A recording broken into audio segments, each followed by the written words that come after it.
Rumi escreveu que a ferida é o lugar por onde a luz entra. E Leonard Cohen, provavelmente depois de ter lido Rumi, escreveu na canção Anthem: há rachaduras em tudo, é assim que a luz entra. Vou falar um pouco hoje a respeito da fissura interior. Comentar esse livro aqui que eu também estou relendo, do Scott F. Fitzgerald, que para mim é o autor que melhor falou a respeito dessa cisão que precede o desmoronamento. Bom, Fitzgerald é o seguinte, cara, ele começou a fazer sucesso muito jovem, ali junto com a Geração Perdida. Ele nasceu em 1899, né? Primeiro livro que ele publicou já foi um sucesso, Este Lado do Paraíso. Depois vieram o Grande Gatsby, que é um dos melhores romances americanos, os contos da era do jazz e o último Magnata lá já no final da vida, né? E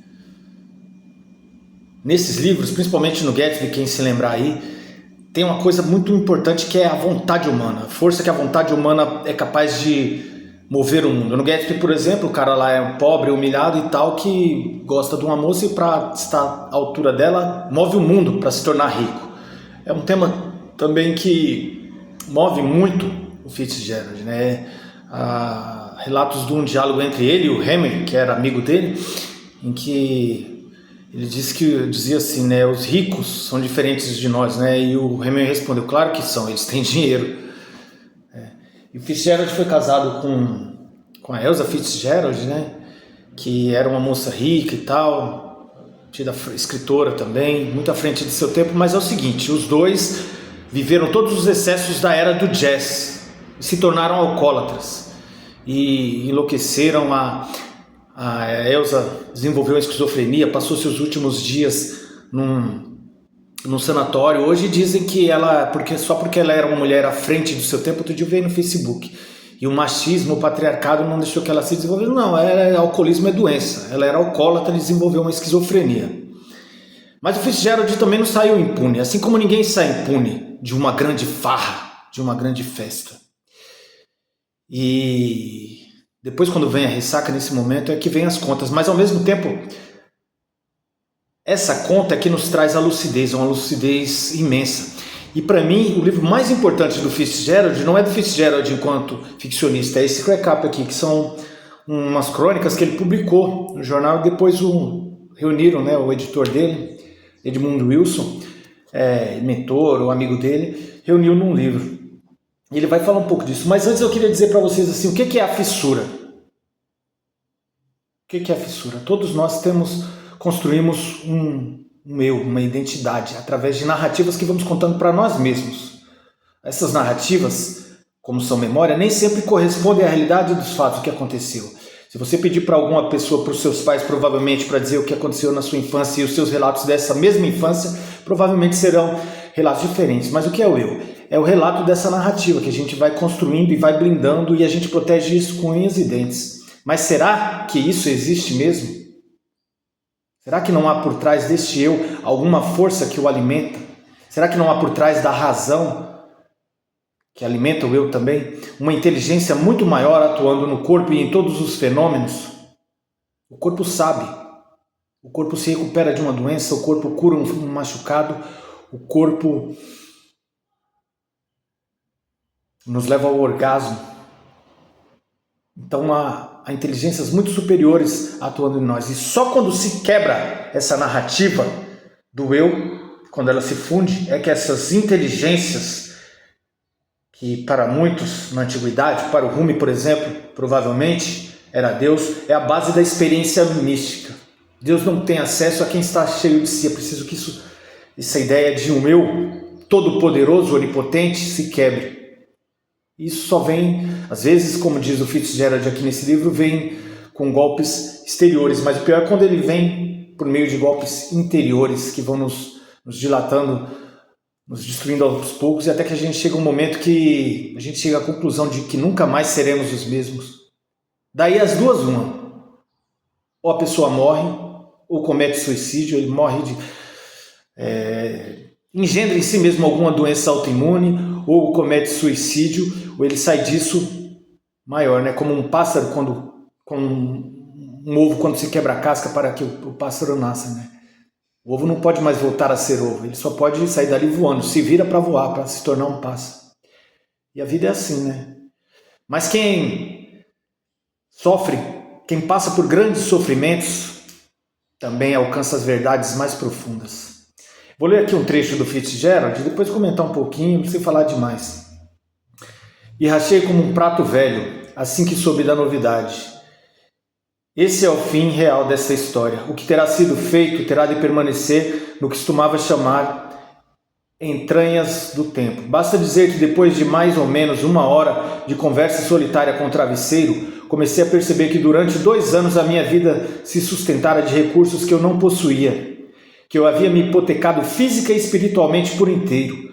O que era a recuperação do pequeno dom da vida comparada a isso, se antes existira orgulho quanto à direção tomada e confiança em uma independência duradoura? Compreendi que, naqueles 2 anos, para preservar alguma coisa, aqui é a luta ainda, né? A pré-depressão, talvez um silêncio interior ou talvez não, eu tinha me afastado de todas as coisas de que gostava, que todo ato de vida, desde escovar os dentes de manhã até encontrar um amigo no jantar, havia se tornado um esforço. Vi que por um longo tempo eu havia deixado de gostar das pessoas e das coisas, apenas seguia a velha e vacilante pretensão de gostar. Vi que até o meu amor pelos mais íntimos se transformara apenas numa tentativa de amar, que as minhas relações casuais com um editor, um dono de tabacaria ou filho de um amigo era apenas o que eu lembrava que devia fazer de outros tempos. No espaço de 1 mês eu me tornei ranzinza sobre coisas como o som do rádio, os anúncios nas lojas, o barulho dos carros, o silêncio mortal do campo. Hostil com a complacência humana, instantaneamente, ainda que secretamente, belicoso com a severidade, odiando a noite porque não conseguia dormir e odiando o dia porque se encaminhava para a noite. Então é isso, né? Ele foi acometido de insônia, na depressão, ansiedade, essas coisas, a gente não dorme de noite. E durante o dia, quer dizer, é um lugar que não tem para onde você fugir, é como pedra nos rins sem a pedra nos rins, é uma doença sem a doença. Porque na pedra no rim não tem posição também que você fique bem. Você está de pé, está doendo as costas, você deita, as costas estão doendo, você fica de cócoras, as costas estão doendo, você se senta, as costas estão doendo. É dor o tempo todo. E a depressão é assim também, né? É uma dor que está em toda parte e em lugar nenhum. É uma dor que está em toda parte e em lugar nenhum.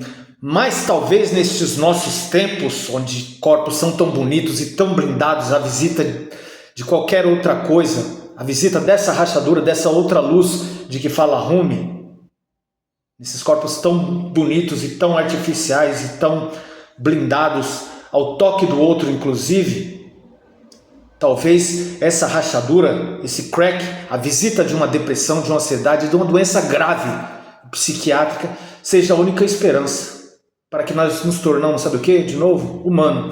Quando você lê, por exemplo, essas palavras que eu li do Fitzgerald, nós sabemos que é humano escrevendo isso. É diferente da inteligência artificial. O problema não é a inteligência artificial começar a escrever e escrever parecido com o que escreveria um ser humano. O problema é o ser humano se tornar, escrever cada vez mais próximo de uma máquina. Não há diferença, não encontra sua própria gagueira, não tem um cheiro de ferida, um cheiro de verdade. Isso é o retrato desses nossos tempos, né? A vida precisa da ilusão, já dizia Nietzsche, né? A potência do falso. Mas essas doenças, a depressão, a insônia, o não dormir, o não sentir vontade de comer, a anedonia, a ansiedade e o desespero para fazer alguma coisa que você não sabe o que é, de ir para algum lugar, mas não há para onde ir. Tudo isso pode ser a visita do humano e é o que nos transmite uma lucidez sem parâmetros. Perdemos essa potência do falso da vida e ali, naquele momento, você se torna incapaz de agir, incapaz de qualquer coisa. Mas só quem passou por essa lucidez pode trazer de novo e conseguiu atravessar, né? Está do outro lado. Pode trazer de novo uma palavra humana nesses tempos artificiais, eu acho. E é isso. Bom final de semana.